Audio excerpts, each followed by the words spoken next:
Shalom, shalom, Israel. Shalom, peace, love, and salutations to the men and women who are rehearsing the righteous acts day in and day out. Shalom to you. Before we get started, I want to give all praises, all glory to Yahweh, Bahasham, Yahweh Shai, Bahasham Rakakwadash.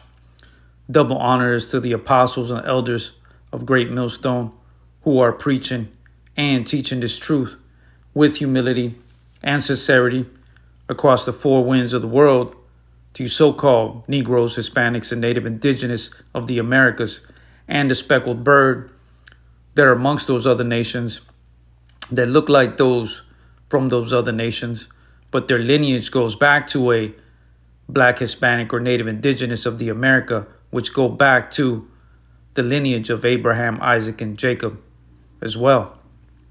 Okay, so today's video might change the name, but it is concerning the rebranding of slavery, the rebranding.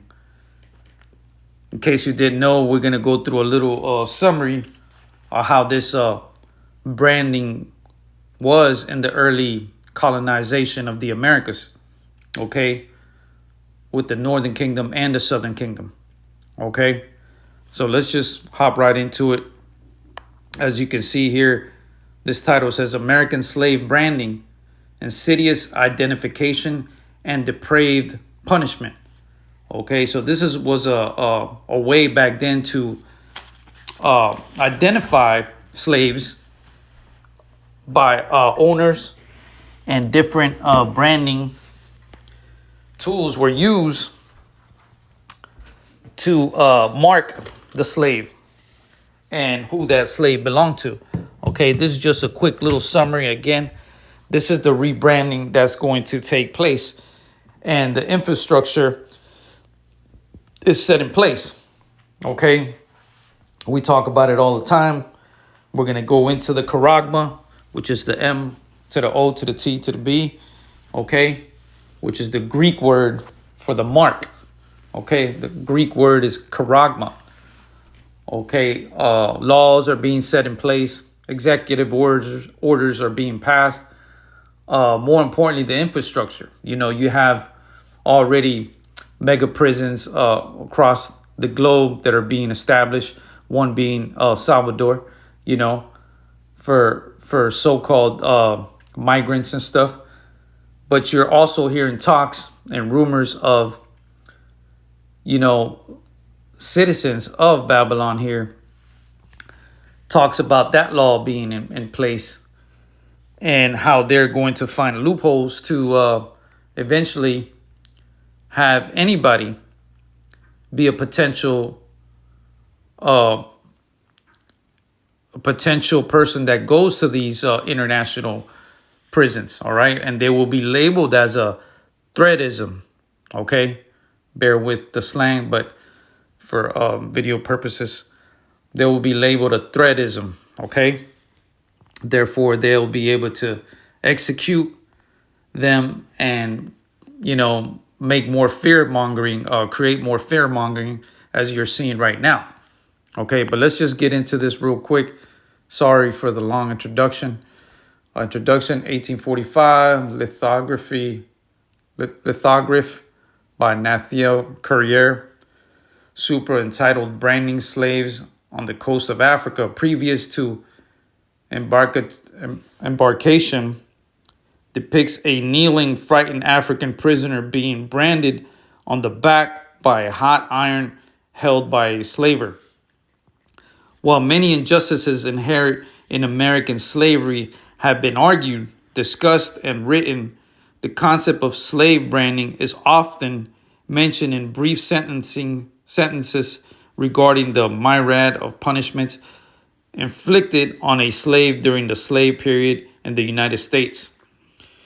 The Eighth Amendment, ratified 1791, stated, excessive bail shall not be required, nor excessive fines imposed, nor cruel and unusual punishment inflicted. It technically and legally prevented the branding of slaves as it is prohibited, cruel and unusual punishments inflicted. The branding of African and African American slaves during the antebellum period was widespread in the slave states and was performed either for identification purposes, for ownership and placement, or as a punishment and the indicia of punishment. For purposes of this article, branding is defined as the searing of flesh by a hot iron or hot poker. Further, branding is distinguished from stigmata, tattooing, tribal sacrification, and ritual sacrification. Okay, as you just got done reading there, explaining why this was done. The branding of African and African American slaves during the antebellum period was widespread in the slave states and was performed either for identification purposes, for ownership and placement. Okay, and this is what eventually we will see the rebranding of the Israelites. Okay, of the whole nation of Yasharallah. Okay, for identification purposes and of ownership. Okay, let's get started here. We're going to go to Revelations 13 and 16. And he causes all, both small and great, rich and poor, free and bond, to receive a mark in their right hand or in their foreheads. All right, and when we go into that word mark, we get the transliteration for the word mark in the Greek. It's called charagma. Okay, let's get the Greek transliteration. As you can see right there, the pronunciation, charagma. Okay, let's look at the outline biblical usage. A stamp or imprinted mark. Okay, of the mark stamped on the forehead or the right hand as a badge of the followers of the Antichrist, right? Followers of the beast. Okay, we know through the spirit and power of Yahweh Bahashim Yahweh Shai that the beast of the earth is Babylon the Great. Okay, and whoever receives this mark that is going to be carved in, as you read in number 2, thing carved, sculpture, graven work. Okay, this is going to be inserted in, will be a follower of the beast, being the anti-Yahweh Shai. Okay, anti-Yahweh Bahashim Yahweh Shai. Okay, and you will receive the ultimate judgment and will be taken out of the book of life. Okay, let's read some more. Let's look at the Strong's definition. Charagma, a scratch or etching, stamp, or sculptured figure, a graven mark. Okay, so again, we do know this C-hip talk has been going on for a while. Okay, and they've already got the technology. You know, that's what the NFC technology is as well, near field communication, to be able to have individuals like they did back then. Okay, this is all regenerating again in the spirit, reincarnating in the spirit once again. Okay, as it was done in the colonization of the Americas. Okay, we just got done reading the paragraph on that, how they used iron and how they use iron to place their mark of ownership of certain individuals for certain areas. Okay, this very same process is going to be done again.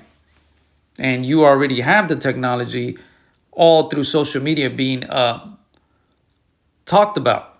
Okay, this is just going to be a more sophisticated technology being used to mark the Israelites in particular. Of course, we do know that the other nations, they will be under that spell as well. They will be slaves as well, But this is a big time no-no for Israelites, right? Because we were given the law, statutes, and commandments. We know better than to worship the idol of the beast, okay, which is Babylon, spiritual Sodom, and spiritual Egypt here in the Americas. Okay, let's continue here. And just like it was done back in the days, it's already in the process of being done now. Okay, they have all these executive orders, all these laws being set in place for any rebellious Israelite in particular who wants to go against this, right? They're having these prisons overseas as well for this particular reason, laws being set in place to cause fear and panic into anybody who wants to come against the beast. Okay, and the beast is here in spiritual Babylon. Will be be taken to those prisons. You know what I mean? Anybody who tries to go against the beast will be reckoned with. Okay, let's continue here. Revelations 13 and 17. And that no man might buy or sell save he had the mark or the name of the beast or the number of his name. All right. This technology, the C-hip, the charagma, okay, it's already out there, and there's a very, very small percentage of people that have already have it. I've heard of some military people and some people even overseas have this technology, right? They've already submitted themselves. They've already bent the knee. Okay, so this is just another more sophisticated way to enslave the Israelites and people of the world. As we saw that picture back then, they literally had to grab you, a bunch of Edomites, and tie you up and force you to get branded. But this time, through technology and through psychological warfare, you will have people lining up. Unlike you see this guy right here. Back then, you see how they got his arms tied. This time, they will have people literally lining up. Okay? As you can see that the spiritual chains are evident across the world, man. Even in particular, the Israelites, wanting to submit themselves and doing anything extreme in order to be part of Babylon the Great. Okay? You're seeing the mindset of that. Now, you do have a portion of people that are not in this truth, but are just rebellious people, right? That are going against anything that's, against the government per se. People that just are very rebellious and they just don't want to partake in any harsh laws or they feel like it's interrupting part of their freedom. You're starting to see people like that, go against these agents out here. And this was all set in place by the Edomites, to oppress and racially profile and to further push his narrative to close in the walls on Jacob, right? To have an excuse to push martial law and to have these laws, these draconian laws, be signed off by the DJ in order to eventually do the the chess move of checkmate and to finally bringing this C-hip into place. Okay, the charagma, as we just got done reading. Okay, and then that's when you'll have people lining up because that will legitimize themselves as being completely owned by the beast. And if you look at the state of the world and the condition of their mind, these people will fight tooth and nail to be part of the beast. Okay, they will line up to separate themselves from any harsh problems like being deported to other prisons or etc. Especially being labeled as a threatism. Okay, and once they pass laws like that where you're gonna be considered a threatism, then that's going to be a big time checkmate right there. because at that point, again, people will be lining up because they don't want to be away from Babylon the Great here. Okay, let's continue reading here. The rebranding of the beast of the Americas, right? The rebranding of the Israelites. It's already getting set in place, and you're gonna have people that are currently go against the powers that be. Okay.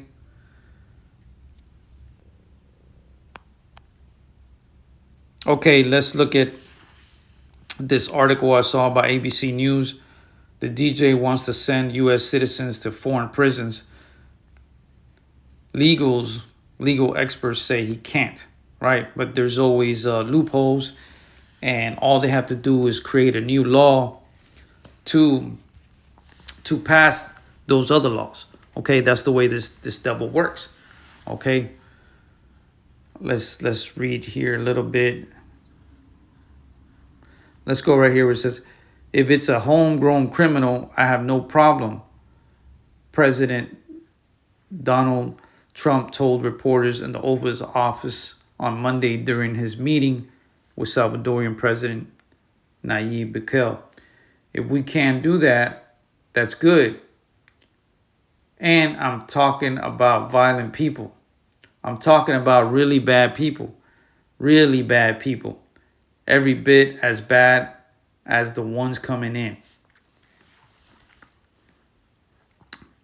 Before reporters entered the room, Trump even suggested to Bukele he should build more prisons because the mega prison isn't big enough to hold the homegrowns he wants to send from the U.S. Okay, so this is what the DJ wants to do, man. He's been very vocal about this, talking about how he wants to send homegrown threatisms, all right? People that he considers a threat to the Babylonian Empire, right? And he's encouraging these other leaders from other countries to create bigger prisons to be able to hold, whether they be immigrants from other nations or now even U.S. citizens, okay?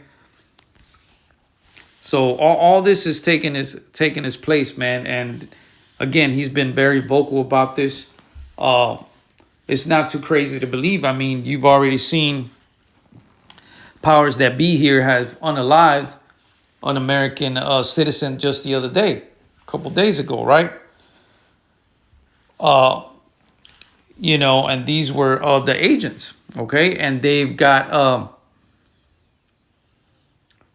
pardoned for that, for doing that act. So why is it crazy to think that they can't pass a law? As long as they have the law set in place where they could justify a natural born citizen to be a legitimate deportee to another nation, it could easily be done. Okay, he's been having talks about this, and this is goes into them trying to really close in more the walls on Jacob, right? We are officially in Jacob's trouble. We are officially under, what we believe in the spirit and power of Yahweh Bahashim Yahweh Shai, the draconian laws, okay? The most severe, extreme, harsh laws that are placed on any citizens in history, right? Talking about Draco, okay?